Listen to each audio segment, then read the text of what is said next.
Bonjour, bonsoir, chers amis, chers compatriotes. Nous sommes avec vous pour vous donner des informations par rapport à tout ce qui se dit sur le net, dans les médias occidentaux que vous connaissez, qui sont visiblement déterminés à pouvoir empêcher la RDC de pouvoir savourer la première alternance pacifique dans notre pays. Les forces du mal se sont liguées contre le peuple congolais, les puissances occidentales, notamment avec leurs proxys qui sont en Afrique. Voyant que la RDC est en train de l'échapper, il faut tout faire pour empêcher que le nouveau président élu soit confirmé par la Cour constitutionnelle. Voilà le gros du problème. C'est le problème, comme je l'ai toujours dit, les intérêts économiques. Rien d'autre. Les intérêts économiques sont à la base de ce que vous voyez. Ce qu'on vous dit, voilà, l'Union africaine a suspendu, demande la suspension des résultats définitifs. L'Union africaine, je vais vous dire, ne soyez pas troublés, ne soyez pas agités. L'Union africaine n'a aucun droit sur la RDC. Ils n'ont aucun pouvoir pour empêcher que la Cour constitutionnelle d'un État indépendant, un État souverain comme la RDC, soit influencée par qui que ce soit.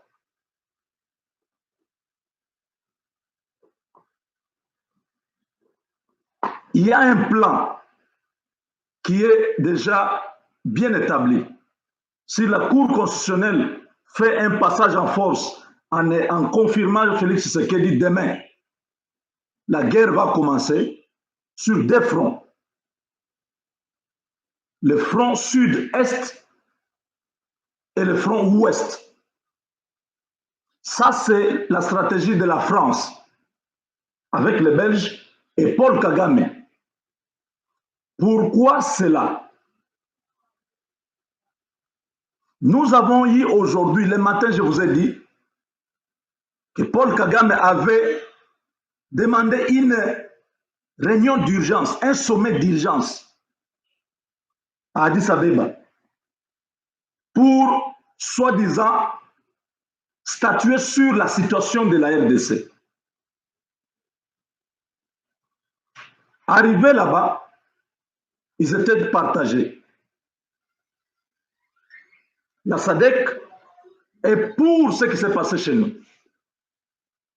Ils soutiennent totalement le gouvernement congolais.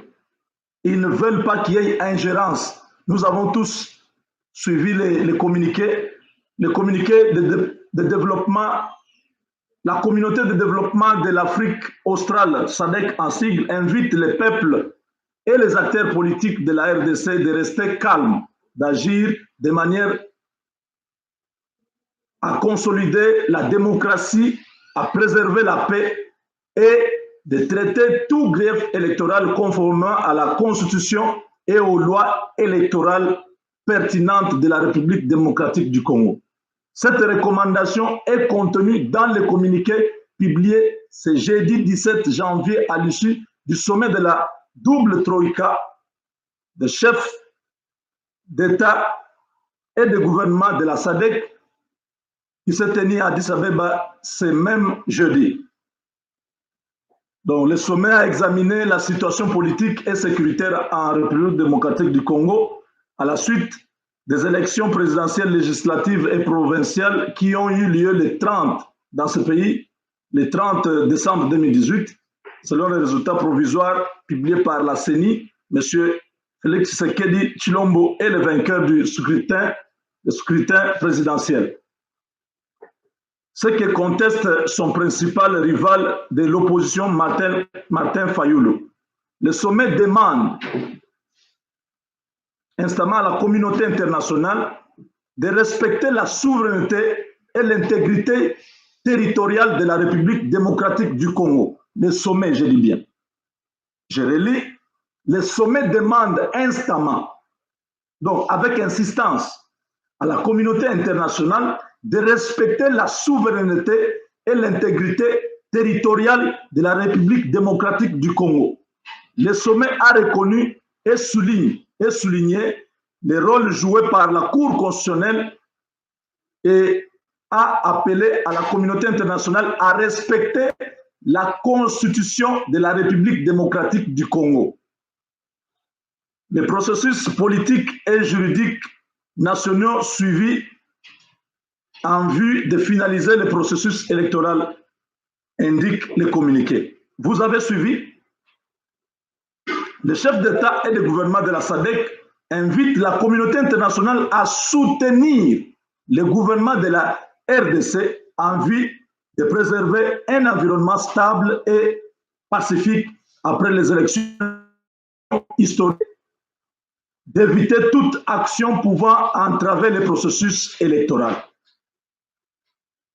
Le sommet a exprimé sa gratitude au gouvernement de la RDC et à la mission de stabilisation des Nations Unies, donc la MONUSCO, pour le soutien qu'ils ont apporté à la mission d'observation électorale de la SADC.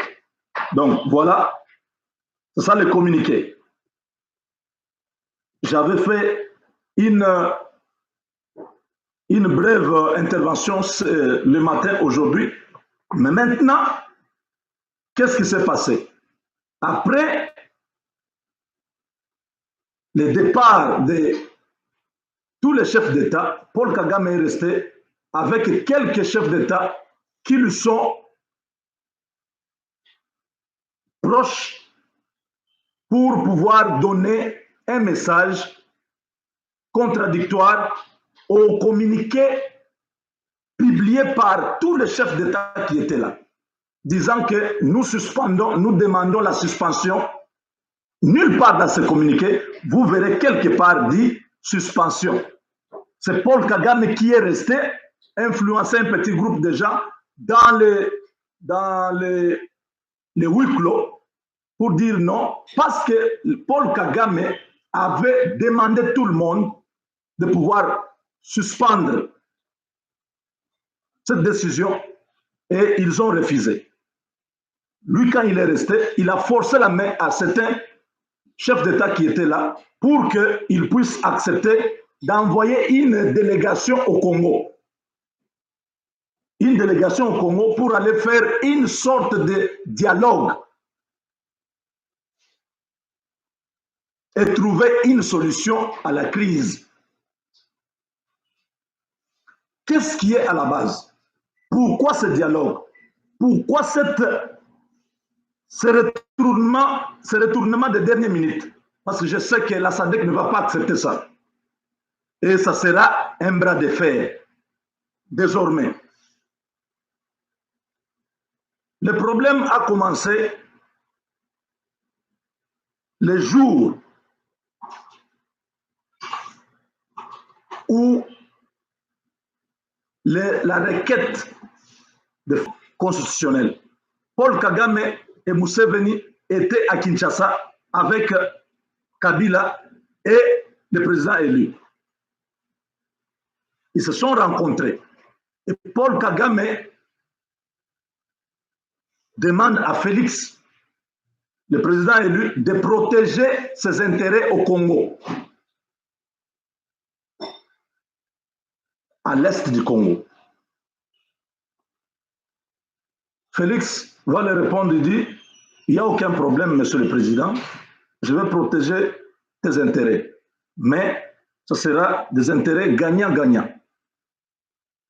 Les entreprises doivent payer des taxes conformément au code minier en vigueur. Paul Kagame était dans tous ces États. Le président élu a ajouté en disant, deuxièmement, l'Est du Congo doit être pacifié. Parce que vous connaissez bien tous ces groupes qui sont en train de semer la désolation dans la partie est de notre pays. C'est seulement dans ces deux conditions que je vais protéger tes intérêts dans notre pays. Donc, ça ne sera pas des intérêts où vous venez, vous prenez, vous partez, non. Vous prenez les minéraux, vous payez les taxes, vous payez tout ce qu'il faut comme tout le monde et vous amenez vos histoires. Et aussi, nous ne voulons pas qu'il y ait de malentendus là-dessus sur la sécurité de nos concitoyens à l'Est, nos concitoyens à l'Est du Congo.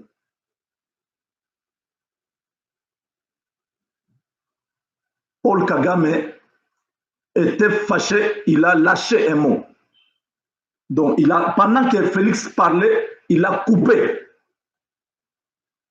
Il dit, j'exige le recomptage manuel.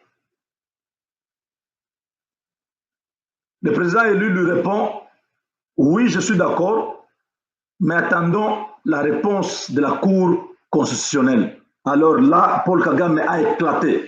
Il s'est fâché, il est sorti de la salle. Il est parti à l'aéroport d'Ndjili pour prendre son avion. Avant de sortir, Kalev était en train de le supplier. Kalev a essayé de le calmer. Président, vraiment, calmez-vous, on va trouver une solution. Paul Kagame n'a pas entendu.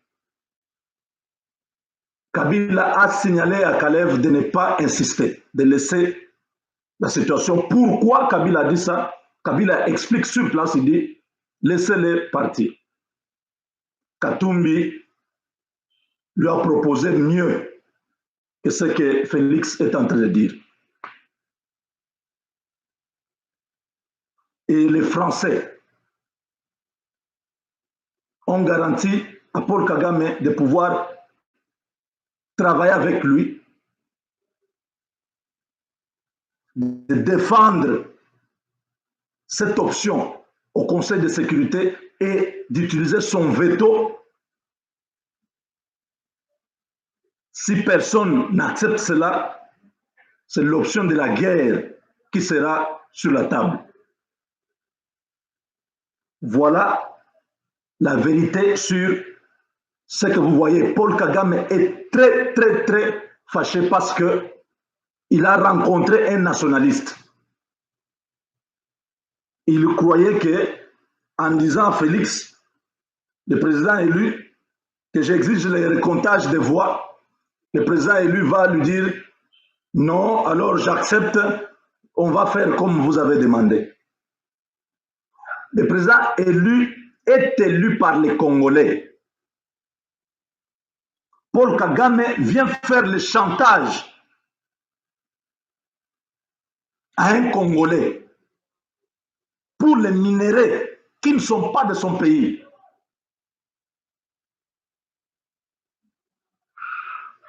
Maintenant, il y a une chose. L'ambassadeur américain qui est à Kinshasa est au courant de la situation et craint maintenant que si Félix n'est pas confirmé, il y aura l'embrasement du pays. Tous les Kassaïens vont se soulever et la situation sera ingérable. C'est à ce niveau-là que le niveau de l'alerte est monté. L'armée américaine qui est au Gabon est déjà en alerte. Maintenant, la situation n'est pas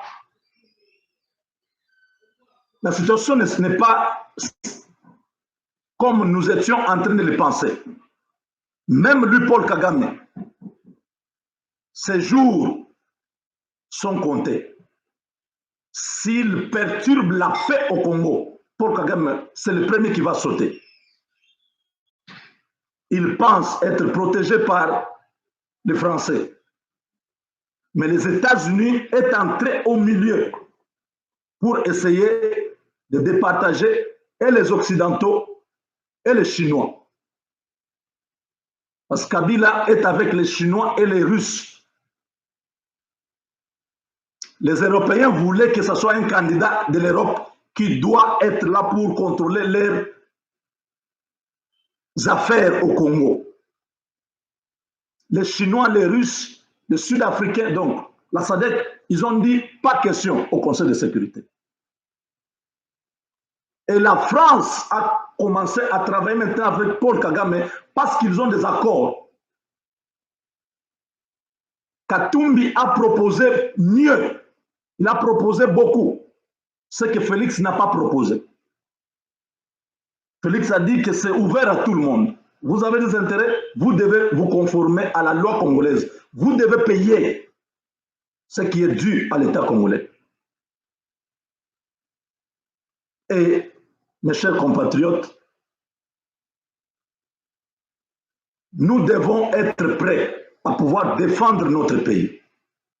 Paul Kagame, j'ai oublié un détail. Paul Kagame dit à Félix que si tu ne le savais pas, c'est moi qui contrôle l'Afrique des Grands Lacs. Rien ne peut se passer dans cette région sans ma volonté. Et il est sorti. Si vous essayez maintenant d'appeler tout le monde à Kinshasa, tous les gens de Cash sont injoignables. La situation est tendue. Quand Paul Kagame est allé avec tous ces chefs d'État à Addis Abeba, c'était pour les convaincre de pouvoir suspendre les résultats de la Cour constitutionnelle et demander les recomptages. Tout ce que vous voyez dans les médias internationaux, c'est un coup contre la République. Parce que les candidats des Occidentaux, c'est Martin Fayoulou. Avec lui, Katumbi et Jean-Pierre Bemba, ils sont là pour pouvoir exécuter leur plan de pouvoir vendre les sous-sols congolais à ces pays-là qui sont aujourd'hui en pleine crise. La France, la Belgique, tous ces pays sont en pleine crise. Ils veulent se relancer avec la RDC. Les minéraux qui sont aujourd'hui stratégiques dans la construction automobile, dans la technologie, ce sont ces minéraux-là que la France et la Belgique veulent s'approprier.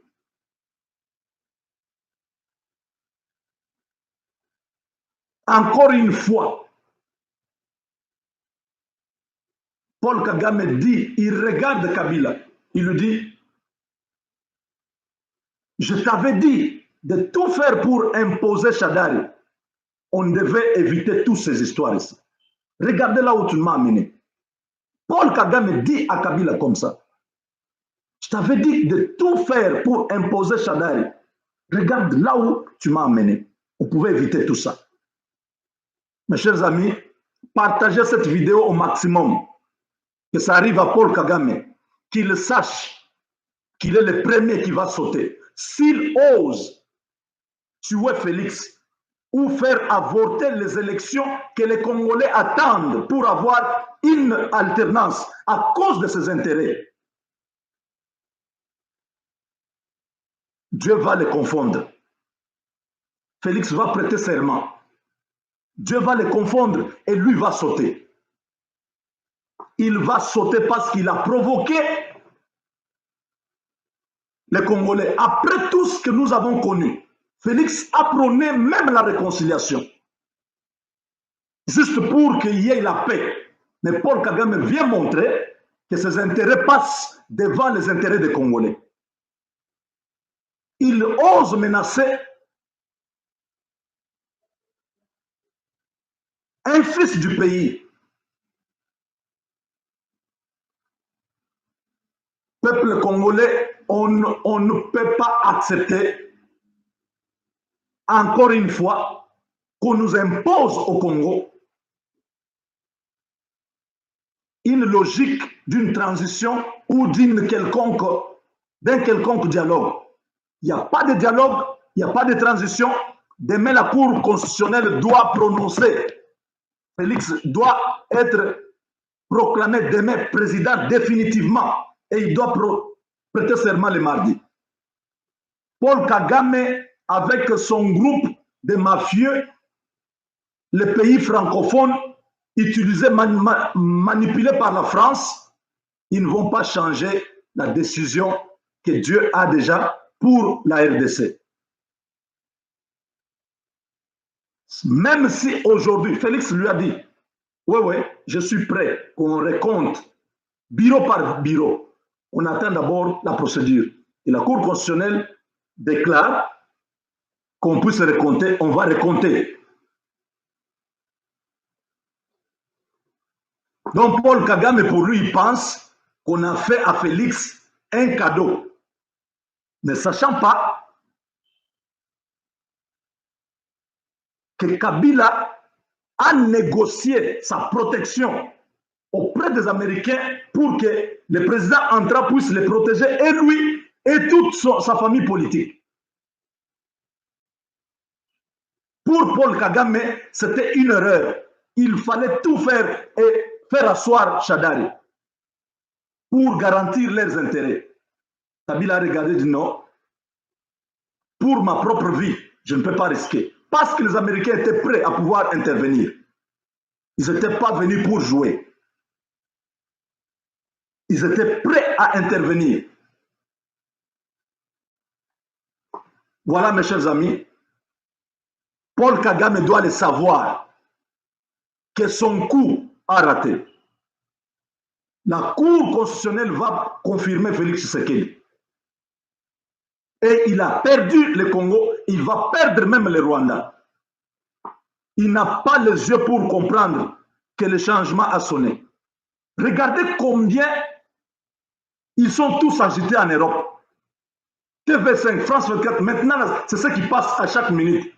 Ne m'appelez pas, je vous ai dit, quand vous avez besoin d'une information, n'allez pas à gauche, à droite, en train de... Vous allez piquer des crises d'AVC, vous allez mourir.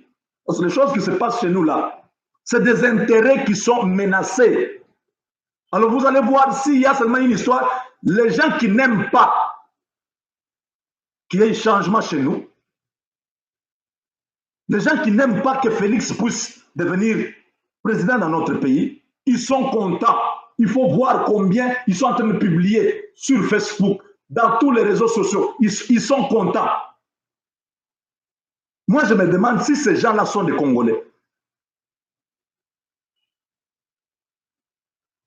Je me demande si ces gens-là aiment le Congo. Ils ont les yeux pour voir combien la France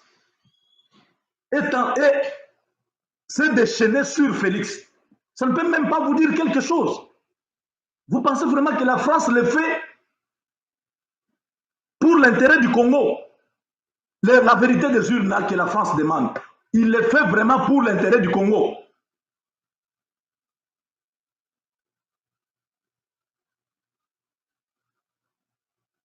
Vous n'aimez pas le Congo. Moi, je me méfie. Je vous ai déjà dit que je me méfie maintenant des Congolais. Beaucoup de Congolais que je croyais qu'on était ensemble, qu'on était dans la lutte pour changer les choses chez nous.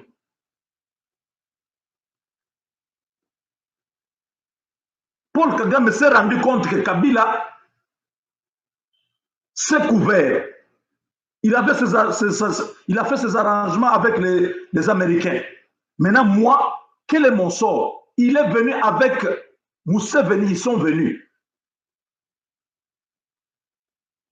pour négocier avec Félix. Félix a dit, il n'y a aucun problème. C'est déjà l'état de droit. Vos intérêts seront protégés. Mais ça sera des intérêts gagnants-gagnants. Ce ne sera pas, vous venez, vous prenez, vous amenez. Non. Vous devez payer les taxes en vigueur selon le code minier qui est publié par Kabila. Et vous devez nous aider. Nous ne voulons pas faire la guerre avec vos nations. Vous devez nous aider à évacuer tous vos gens qui sont en train de semer la désolation dans notre pays. Voilà le nez du problème. Voilà où Paul Kagame, qui croyait que le Congo, c'est son domaine privé, il ose dire à Félix qu'il faut le savoir, c'est moi, le chef de toute l'Afrique des Grands Lacs. Il n'y a rien qui peut se passer ici sans moi. Et il a blâmé sur place. Donc, on dit, la rencontre entre Paul Kagame et